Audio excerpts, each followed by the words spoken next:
Hi folks, Vipin here. In today's video we're going to talk about how is it that you convert black money into white. Now this video is not aimed so that you guys end up doing this later on or probably even now, but nonetheless to give you information as to how it actually goes on practically every day in this world. Okay, I'm not just restricting this to India, but this is stuff that happens in the entire world. So before I proceed with the topic, reminding you guys again, please do vote for Narendra Modi in the 2014 Lok Sabha elections. Now you have come across the opposition government giving a large amount of info through the Bharat Nirman ad saying that because of us we've been able to see rise in mobile use, airports they've been able to increase in the country, the banking facilities have improved in this country. That's something which I don't find as a big deal. If you are the head of a country, you're supposed to provide these benefits to the people. Providing these benefits and claiming that you're doing something great, now that's just silly. That's like me taking a class and saying that, hey, I did a great thing today, I took a class. That's something which I'm supposed to do, and that's something which I did. Not really something which you should brag about. On the other hand, when you have Narendra Modi, the achievements he has done is certainly something which is worth bragging about. That's one more reason why you should vote for him. Now, let's proceed with the topic. What is black money? It's a desi way to say money laundering. I don't know how is it that we came up with that word in India, calling it as black money. I've seen this word being used so many times in some old Kannada films. Each time they talk about smuggling or each time they talk about a corrupt politician, they always go about mentioning black money in this.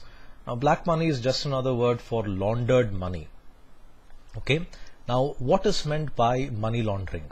Money laundering is a procedure wherein you take money from sources which are not defined and make it look like as if this money is in fact very, very legitimate.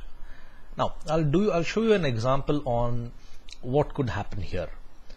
Now, let's say my good friend Yashveer decides to give me a certain amount of cash because let's assume I catered for his wedding. Okay, I catered his wedding and in fact he's paid me for it. He pays me rupees 1 crore as cash for the work that I've done. Now, I've received this large amount of money in terms of cash from Yashveer, and now comes the problem in managing this. If you have a large amount of cash like 1 crore, it makes it very, very difficult to keep it in one particular location. So what I've done very cleverly is I end up making deposits into multiple bank accounts. Okay, I make deposits into multiple bank accounts. So the 1 crore, I end up dividing this into many, many bank accounts. Okay, I have given just 3 here, but when people actually launder money, they deposit that money into like 5, say 10, maybe 15 different accounts. They end up doing this. Now remember that the money where you the accounts where you deposit, the money might be yours, but the account holder may not necessarily be you. That's one of the reasons why in many cases if a person is caught for committing such an offense, they show that the assets in his wife's name is several lakhs or several crores. The assets in his sister's name is in so many amount of crores. His brother's name is in so many amount of crores. That happens because if you have got so much of cash and you want to distribute into multiple locations, the first thing you would do is choose your relatives and use their bank accounts to deposit that cash if you don't have any of your own. Okay, so this is what you do first. Now in the money laundering world, they call this as placement.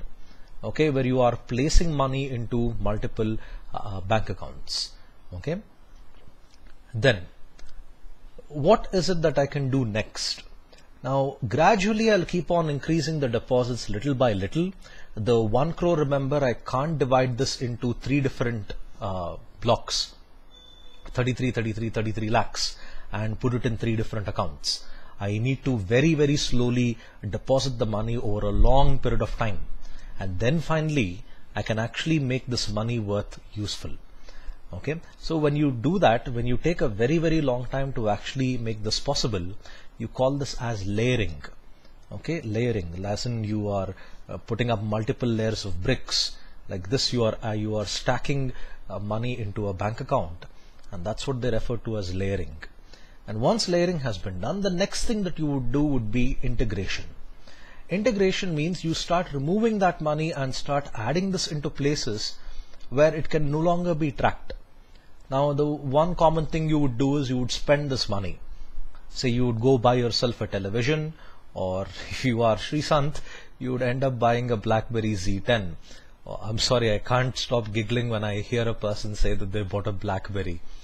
So you could end up buying a BlackBerry Z10, or you could buy several lakhs worth of clothes. It's up to you.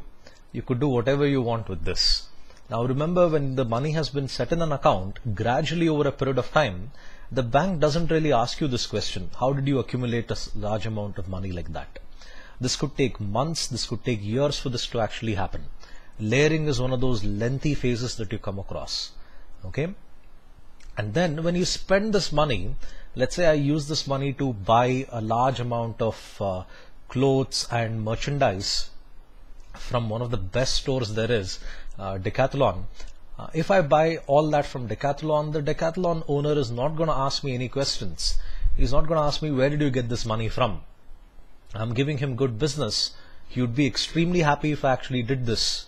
I could buy gold. I could buy televisions. I could buy another graphic card. So I could do anything I want with this.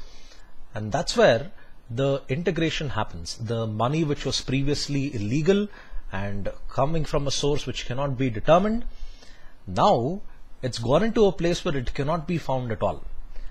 Now I say that the money I got happened to be illegal because I did not bother to issue a receipt to my friend Yashveer saying that thank you, you paid me and this is a bill to show you that you have actually paid this.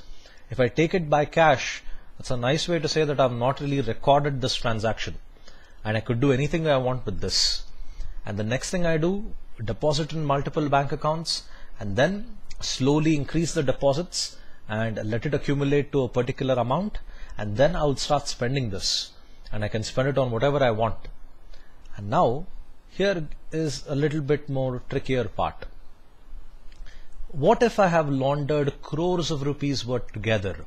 Now imagine if I have a large amount of money, I can't really keep shopping non-stop, right? I mean, how much can I actually fill up in my home? It's very, very risky to do that.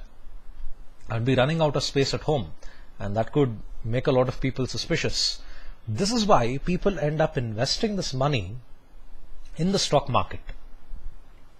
Now, if you look at it here, I've mentioned that I've made deposits in banks and I've used this money over a course of time to buy securities in the stock market. The stock market is one of the most favorite places for any money launderer to in fact convert his black money into white. Now I say this because the choices of products in the stock market is pretty vast. Now let's say you have 50,000 rupees worth of laundered money. Okay, the source cannot be determined. Now if you want to get rid of this in the stock market instantly, the first thing you can do here is end up buying approximately 20 grams of gold. You could buy this, minimum is 10, you could put in another 10k and you could end up buying about 20 grams of gold. Now this is how quickly the money ends up becoming white. This happens almost instantaneously. And when you do these transactions, even micro transactions like one purchase where you made of 10 grams of gold, the value of 10 grams of gold or the quantity of 10 grams of gold in this case is really small. But if you look at the price that you're paying, 25,000 rupees instantly, this is not really a transaction which any authority would go about checking. They won't really say, okay, how did this guy get 25,000? For them, a volume or a value of transaction like 25,000 is something which they ignore. And this is what people end up doing when it comes to investing in the stock market and converting black money into white. There are countless avenues. You could use this money to buy commodities. Most of the commodity value transactions run into lakhs together. So for someone like me, where I am giving an example saying that I've got 1 crore rupees, if I buy a few contracts which are commodities, the bullion contracts for example, all the money which I've laundered can instantly end up becoming white. This is why people can end up using the stock market as an avenue to convert black money into white. You've heard a lot of politicians go about saying that the markets in India are corrupted. Even though they make a statement, it's not really possible for you to say, okay, this particular transaction is illegal. Because as soon as the order has been placed and the order has been executed and your savings account has been debited for that particular cash, instantly right there the black money has been converted to white. And you just can't go about asking more questions there, okay, where did you get this money, all that. It becomes extremely difficult to track this later on. This is one avenue, a major avenue, not only in India and even in the entire world, wherein people are able to launder black money and convert it into white. So this is how in fact money laundering happens. It's a pretty basic overview of the whole thing. I mean, if you look at the practical point of view, it's actually very difficult to do it these days. I say that because thanks to know your customer, know your client policies by RBI, they made it very difficult to open multiple bank accounts. Now, it's very difficult for a person to in fact open a bank account thanks to KYC. They've done this for the good of this country. It's to avoid people from laundering money. Now this, remember, is purely just theory. It's really very difficult to do things like this and get away with it. Because right now in India, there is a great deal of security put in place. And if you try to do something like this, there's a good possibility you could end up getting caught. Okay. I hope you found this video helpful. Thank you for your time. Have a nice day and please vote for Narendra Modi. Bye.